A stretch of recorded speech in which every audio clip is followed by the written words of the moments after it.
السلام عليكم ورحمة الله وبركاته. كلنا هبون ضوضي الكوس والوادا وركا تيفيغا عالميغا سومالي نيوز xaruntiisa magaalada Muqdisho.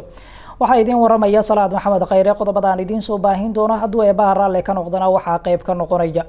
Madaxweynaha Somaliland Muuse Biixi Cabdi iyo wafdi uu hogaaminayo ayaa safar shaqo uga ambabaxay dalka Djibouti.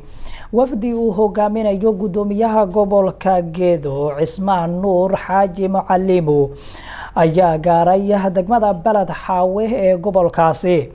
baarlamaanka Hirshabelle ayaa muddo kordhin u sameeyay maamulka cusub ee madaxweyne Guudlaawe. ciidamo dhawaan ay dowladda geysay gobolka Gedo ayaa la qalabeeyay. dowladda Soomaaliya ayaa waxa ay shaaca ka qaaday in heshiis deyn cafin ay la gashay saddex dal. howlgal ay ciidamada ammaanku ka sameeyeen magaalada Gaalkacyo ee xarunta gobolka Mudug ayaa lagu soo qabtay dad aad u tiro badan. akhbaraadka dibadda waxaan idinku soo baahin doonaa waxa qayb ka noqonaya. dagaal xoog leh ayaa ka qarxay dalka bartamaha Afrika ka hor doorasho la filayay inay halkaasi ka dhacdo.